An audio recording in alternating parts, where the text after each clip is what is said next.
بسم اللہ الرحمن الرحیم۔ چیونٹیوں کی بستی۔ ایک دن حضرت سلیمان علیہ السلام اپنے عظیم الشان شاہی تخت پر بیٹھے ہوا میں سفر کر رہے تھے۔ تخت کے دوسرے حصوں میں آپ کے 1000 ملازم اور سلطنت کے عہدے دار بھی اپنی کرسیوں پر بیٹھے تھے، جن میں وزیر اعظم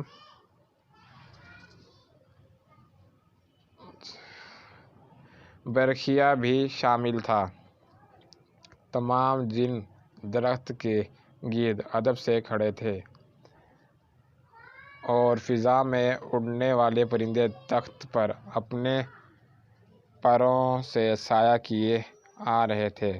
سفر کے دوران حضرت سلیمان علیہ السلام کے کانوں میں فرشتوں کی آواز پڑی۔ فرشتے اللہ کی تسبیح کرتے ہوئے کہہ رہے تھے، اے رب، تو نے حضرت سلیمان علیہ السلام کو جیسا ملک و حشم دیا ہے، ایسا کسی اور جن و بشر میں سے کسی کو نہیں دیا۔ اس پر اللہ تعالیٰ نے فرمایا، اے فرشتوں، میں نے سلیمان علیہ السلام کو 7 اقلیم کی بادشاہی عنایت کی ہے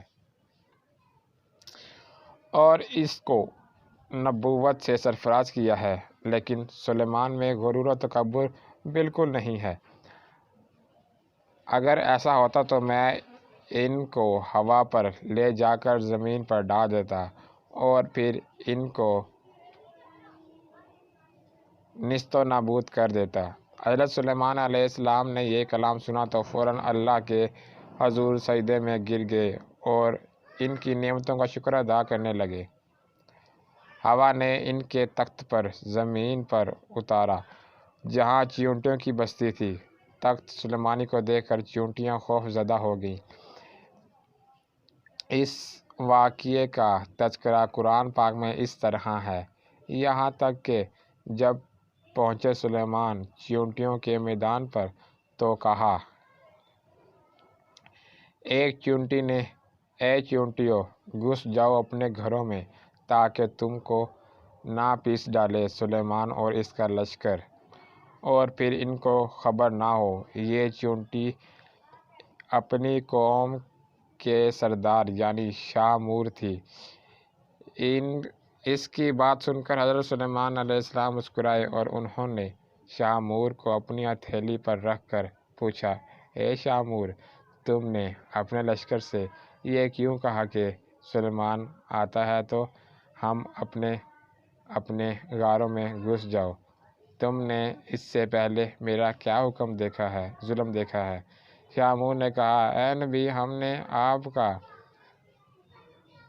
یا آپ کے لشکر کا پہلے کوئی ظلم نہیں دیکھا، مگر ہم نے حفظ ماتقدم کے طور پر ایسا کیا ہے کہ کہیں آپ کے گھوڑوں کی ٹانپوں تلے چیونٹیاں نہ کچلی جائیں۔ حضرت سلیمان علیہ السلام نے فرمایا، کیا تم اپنی چیونٹیوں پر ایسی ہی شفقتیں کیا کرتے ہو؟ جی ہاں، شاہ مور نے کہا، چونکہ اللہ تعالیٰ نے مجھے ان کا بادشاہ بنایا ہے، اس لیے میرا فرض ہے کہ میں ان کی سلامتی کا خیال رکھوں۔ تمہارے ساتھ کتنی چیونٹیاں رہتی ہیں؟ حضرت سلیمان علیہ السلام نے پوچھا۔ شاہ مور نے بتایا کہ 40,000۔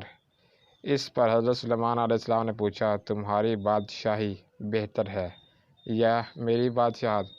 چیونٹیوں کے سردار نے کہا، میری بادشاہی بہتر ہے، کیونکہ تمہارے تخت کو ہوا اٹھاتی ہے، تم اسی پر بیٹھتے ہو، یہ کتنا بڑا تکلف ہے۔ حضرت سلیمان علیہ السلام نے مسکرا کر پوچھا، تمہیں یہ عقل کس نے سکھائی؟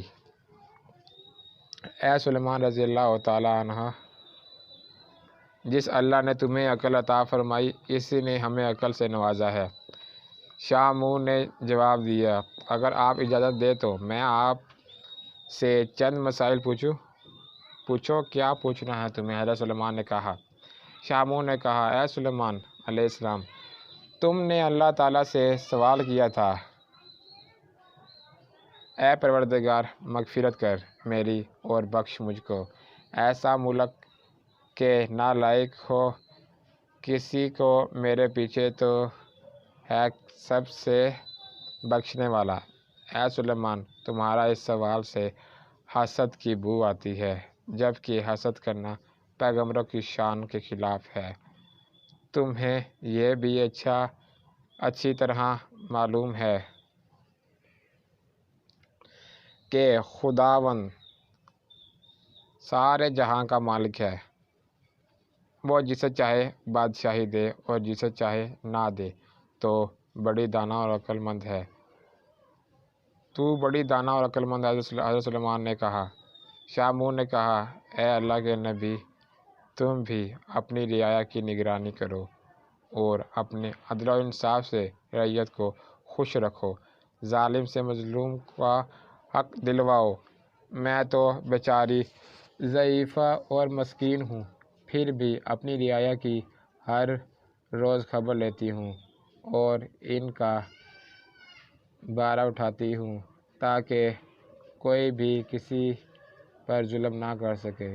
شامور کی باتیں سن کر حضرت سلیمان علیہ السلام نے سجدے میں گر کر کہا، اے پروردگار تیری قدرت بے انتہا ہے اور تو ہی بے شک عظمت و بزرگی کے لائق ہے۔